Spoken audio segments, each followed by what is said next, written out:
Space से लेकर पाताल लोक तक के गहरे रहस्यों पर इसरो ने किए खुलासे। अब इसरो करने वाला है वो काम जिसे कर पाने में नासा तक भी हो गया फेल। पहली बार राम सेतु पर होने वाला वो खुलासा जिसे दुनिया भी अब तक बेखबर। हजारों साल पहले का राज आएगा बाहर। नासा के सैटेलाइट से इसरो करेगा कमाल।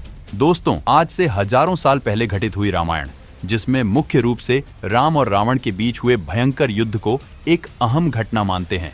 इन्हीं में से एक है राम सेतु, जिसका निर्माण भगवान राम ने रावण की सोने की लंका तक पहुंचने के लिए किया था। ये राम सेतु वास्तव में न केवल भारत बल्कि दुनिया के लिए भी एक हैरान कर देने वाली घटना थी। आज से हजारों पहले बनवाया गया राम सेतु अपने आप में इंजीनियरिंग का अब तक का सबसे बड़ा अजूबा है। भारत में ही कुछ राजनीतिक दल राम सेतु को एक प्राकृतिक घटना से बना हुआ मानकर चलते आ रहे हैं, जिसके कारण हिंदू धर्म भावनाएं आहत होती रही हैं। यहाँ तक कि सोनिया गांधी के नेतृत्व वाली यूपीए सरकार के वक्त में इसे तोड़ने की कोशिश की गई थी, लेकिन तब पूरे देश में विश्व हिंदू परिषद, संघ और तमाम हिंदू संगठनों ने जमकर बवाल किया था, जिसके बाद आखिरकार सरकार को झुकना पड़ा था और अपना फैसला वापस लेना पड़ा था। लेकिन अब दोस्तों, राम सेतु को लेकर सारे राज्य बाहर आने वाले हैं। भारत खुद बताने वाला है कि कैसे राम सेतु को भगवान राम ने बनवाया था और किस तरह से इसका निर्माण हुआ था। इस काम को अपने हाथों में लिया है भारत के इसरो ने। इसरो अब बताने वाला है राम सेतु के वो उलझे राज, जिसे जानने के लिए दुनिया भर के वैज्ञानिक प्रयास कर चुके हैं। इसरो परत दर परत इसका खुलासा करने वाला है।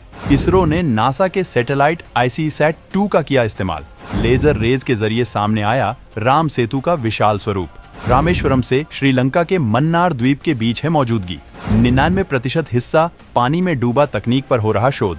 एक बार फिर दोनों देशों को बीच ब्रिज के लिए हो रही कोशिश। दोस्तों, इसरो ने राम सेतु रिसर्च में नासा के ICSat-2 सैटेलाइट की मदद ली है और इसके डेटा की मदद से राम सेतु का समुद्र के नीचे का पहला मैप तैयार किया है, जिससे इस बात का पता चलता है कि डूबा हुआ पुल भारत के धनुषकोडी से लेकर श्रीलंका के तलाईमन्नार द्वीप तक फैला है। इसरो के जोधपुर और हैदराबाद ब्रांच के वैज्ञानिकों ने नासा सैटेलाइट ICSat-2 के साथ नक्शे की स्टडी की है, जिसमें समुद्र की गहराइयों से लेजर किरणों को उछाला, जिससे पता चला कि एडम्स ब्रिज का 99.8% हिस्सा पानी में डूबा है। इस वजह से जहाजों के जरिए पुल का सर्वे नहीं किया जा सकता है।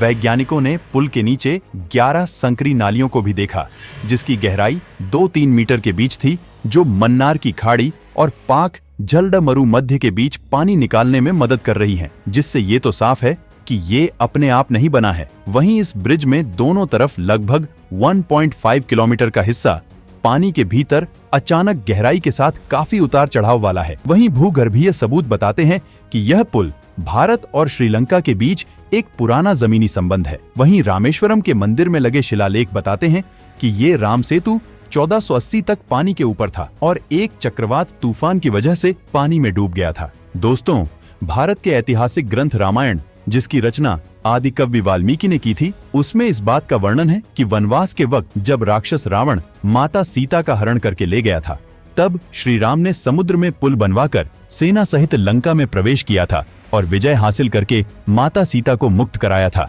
इस पुल के निर्माण के संबंध में ये ग्रंथ बताता है कि इसके निर्माण में वानर राज सुग्रीव की सेना में मौजूद नल और नील ने तकनीकी मदद की थी, जो उस वक्त बहुत बड़े इंजीनियर थे। इस पुल में कई जगहों में स्पेशल लकड़ी का भी इस्तेमाल पाया गया है, जो हैरान करने वाला इसलिए है क्योंकि अभी तक ये लकड़ी खराब नहीं हुई है।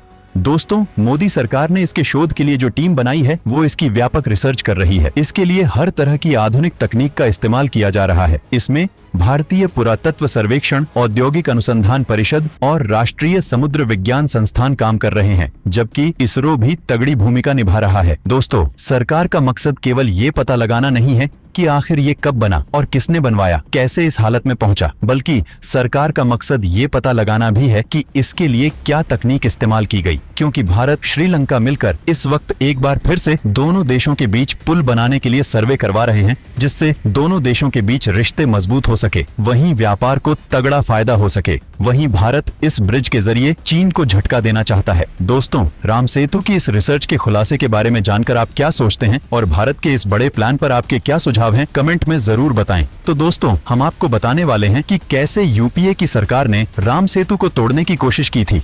यूपीए सरकार ने सुप्रीम कोर्ट में श्री राम को बताया था काल्पनिक। सेतु समुद्रम परियोजना के तहत इस धरोहर को तोड़ने की रची साजिश। विश्व हिंदू परिषद सहित तमाम हिंदू संगठनों ने जमकर काटा बवाल। हिंदू पक्ष से सुब्रमण्यम स्वामी ने अदालत में रखी दमदार दलीलें। मजबूर होकर सरकार को झुकना पड़ा और फैसला करना पड़ा, रद्द। अब मोदी सरकार के रिसर्च से वामपंथियों का झूठ हो रहा उजागर। दोस्तों, कभी कांग्रेस के नेतृत्व वाले यूपीए गठबंधन की सरकार इस सेतु को तोड़कर अपने मुस्लिम वोट बैंक को पुख्ता बनाने में लगी थी, जिसका देश भर में जमकर विरोध किया गया था। दोस्तों, इसके लिए हम आपको पूरी कहानी बताने जा रहे हों तो वीडियो को ध्यान से देखिए। कांग्रेस के नेतृत्व वाली यूपीए 1 सरकार के वक्त 2005 में सेतु समुद्रम शिपिंग कैनाल प्रोजेक्ट का ऐलान किया गया था। इसका प्रस्ताव डीएमके ने रखा था, क्योंकि गठबंधन की सरकार में डीएमके के पास जहाजरानी मंत्रालय था। दोस्तों, यहाँ ये जिक्र करना बेहद जरूरी है कि ये डीएमके वही राजनीतिक पार्टी है जिसके नेता और तमिलनाडु के मुख्यमंत्री एम.के. स्टालिन के बेटे उदयनिधि स्टालिन ने सनातन धर्म की तुलना डेंगू, मलेरिया और कोरोना से की थी और इसे खत्म करना जरूरी बताया था। इसी पार्टी ने उस वक्त अपने हिंदू विरोधी रवैये को दिखाते हुए सेतु समुद्रम शिपिंग कैनाल प्रोजेक्ट बनाया था, जिसके तहत बड़े जहाजों के परिवहन के लिए करीब 33 किलोमीटर लंबा नया रास्ता बनना था, जिसके लिए समुद्र में कम गहराई वाले हिस्से की खुदाई करनी थी। मतलब साफ था, राम सेतु को तोड़ने की प्लानिंग थी। तब भारतीय जनता पार्टी ने इसका जमकर विरोध किया था। इसे लेकर पूरे देश में भयंकर बवाल हुआ। विश्व हिंदू परिषद समेत तमाम हिंदू संगठन सड़कों पर आ गए थे और मामला कोर्ट में पहुंचा था। कोर्ट में हिंदू पक्ष से सुब्रमण्यम स्वामी ने दमदार दलीलें पेश की थीं। इसका एक दिलचस्प वाकया आपको जरूर जानना चाहिए, जिसमें सुब्रमण्यम स्वामी ने कहा था कि श्री राम सेतु हिंदू आस्था का प्रतीक है, हिंदू समुदाय इसकी पूजा करता है, इसलिए इसे तोड़ा नहीं जा सकता।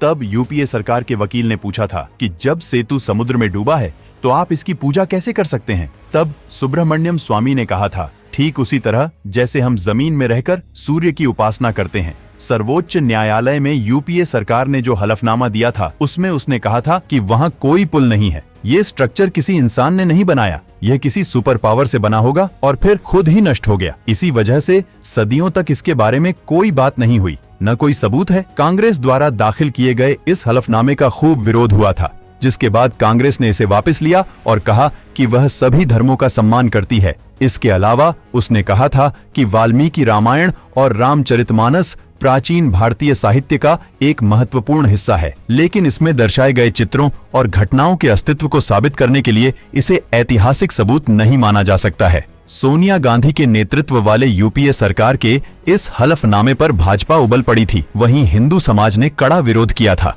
जिसके बाद सरकार को ये महसूस हुआ था कि इस प्रोजेक्ट से उसका वजूद खतरे में आ जाएगा और आखिरकार उसे अपना फैसला वापस लेना पड़ा था। अब मोदी सरकार के वक्त इसी राम सेतु पर सरकार बड़ा शोध करवा रही है, जिसकी शुरुआत मोदी 2.0 के वक्त ही हो गई थी और अब इसरो ने नासा के सैटेलाइट की मदद से बड़ा खुलासा किया है, जो वामपंथियों और तमाम विरोधियों के लिए जबरदस्त झटका है।